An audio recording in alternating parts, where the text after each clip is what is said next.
Morning, when I went to check my Facebook feed, I realized all my male friends were missing from my friends list, including my cousins, my uncles, and even my dad. I'd given my boyfriend Frank my Facebook login so he could upload some photos for me, but I didn't think he would mess with my account. When I asked him if he knew about it, he said, "Oh, you noticed they are gone? So you are paying attention to other men. I knew it."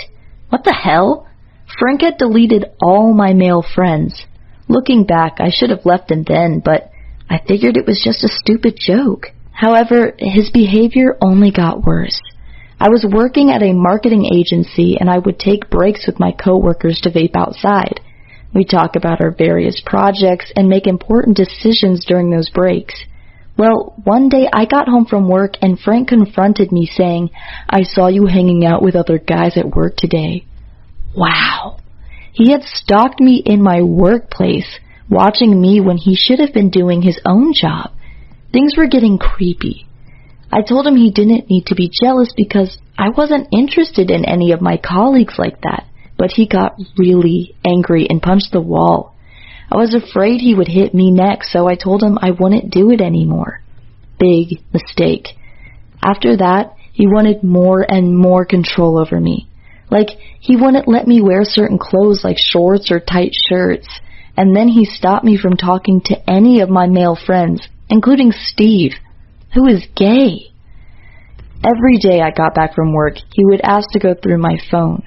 At first, I wouldn't let him. I mean, everyone deserves some privacy, right? And there were text conversations with my friends where we talked about things I didn't want Frank to know about. But if I didn't do what he wanted, he'd scream at me for hours. And start trashing our apartment. It was so emotionally draining. Eventually, I gave in and let him check my phone, but I started deleting my text conversations before I came home so he couldn't see anything. It was horrible. I guess if he could, he would have locked me in the house and not let me go anywhere without him. It took a while, but at last, I realized things couldn't go on like that, and I broke up with him. For the first few weeks, he stalked me, and one day, he even climbed up my parents' house to look through our bathroom to watch me take a shower. After that, I got a restraining order from him, which means he isn't allowed to get near me or contact me in any way, or he will go to jail.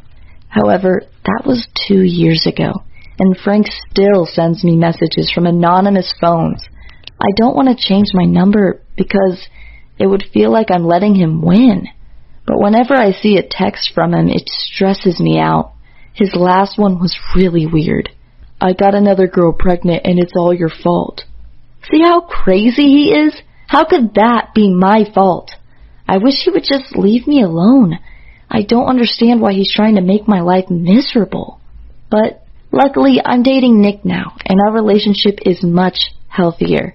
He respects my boundaries, and we trust each other. I feel secure with him. Sure, Nick can be a bit possessive sometimes, but so can I. There's nothing wrong about being a little possessive.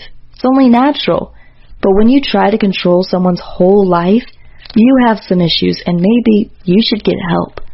I've done some research, and it's frightening how many guys actually killed their girlfriends because they were jealous of them just talking to another man.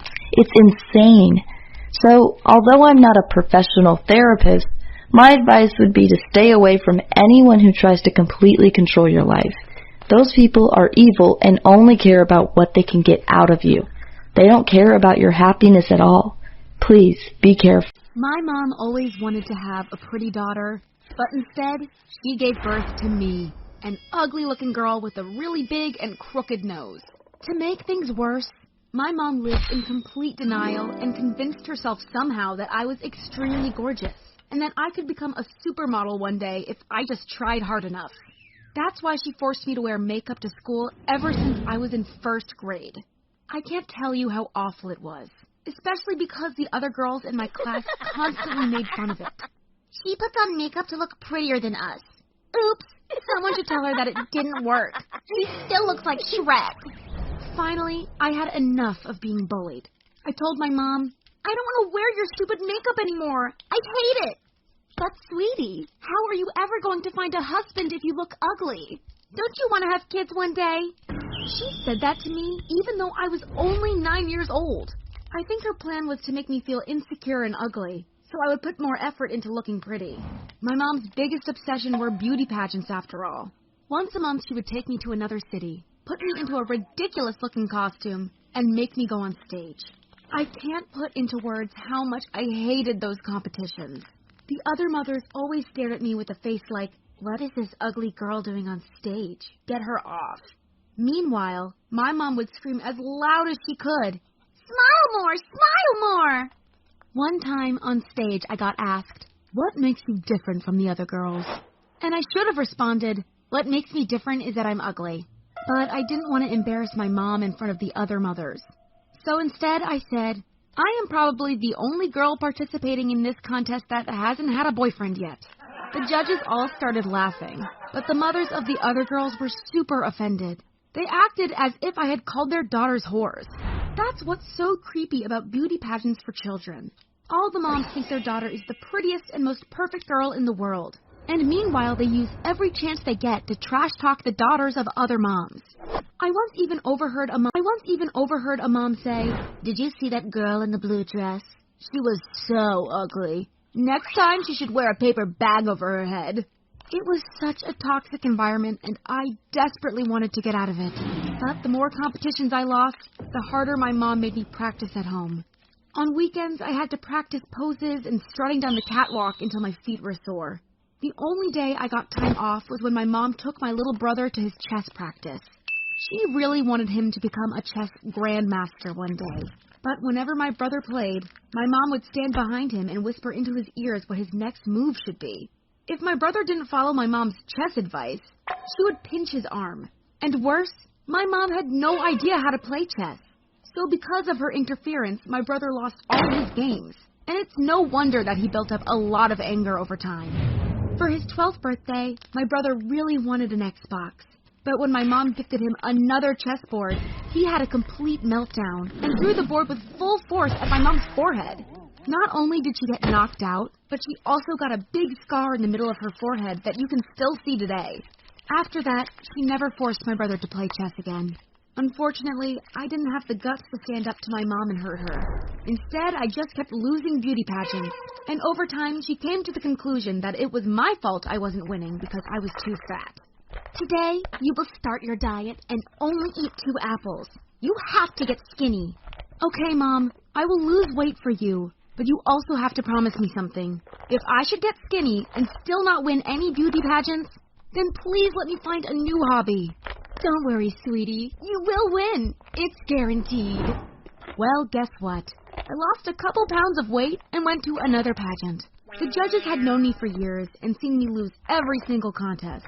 So, out of pity, they decided to let me win for once. Of course I knew I didn't deserve to win because I was the ugliest of all contestants. But I still appreciated their kind gesture nonetheless. Unfortunately, my mom didn't get it. She believed that I had won the contest because of the diet she had put me on. She said, "If you lose some more weight, you will become the next big supermodel, I promise you." Afterward, she forbade me from eating anything over the weekends. "Mom, you can't take away my food. You are starving me." Starving you? I would never do that. It's called fasting. Religions have practiced fasting for millennia. Luckily, I knew better. Kids require lots of food and nutrients to develop. So, I asked my brother to bring me food at night and in secret. Meanwhile, my mom posted hundreds of photos of me winning that one beauty pageant on Instagram, always with the caption, "Prettiest girl in the world." But unfortunately, my classmates found out about it and made fun of me for it again. You must have bribed the judges to win that beauty contest. Don't think you can trick us into believing you are prettier than us. You probably think I should have simply refused to participate in any more beauty pageants. But I didn't want to disappoint my mom. She was working in a call center selling life insurance, and every day she came home from work and told me, "Oh, I hate my job so much, I want to kill myself." Meanwhile, you, sweetie, you are what keeps me going. One day you will become a famous model. Well, I wanted my mom to be happy, so I continued to do whatever she was expecting of me. But on my 16th birthday, She did something truly disgusting. She gave me a folded paper and said, "Here is your birthday present, sweetie." I unfolded it and read 3 words. Free nose job. You must be kidding me. No, I'm not. You always told me that you think you are ugly. So let's change that. But I am fine with being ugly. I will never look like a model. And that's okay. Sweetie, I think you already look gorgeous. But why not make you even prettier? The following weeks, my mom spent all her free time showing me celebrities who had gone under the knife to look better. She was most impressed by Bella Hadid, who went from below average looking to being super gorgeous and hot.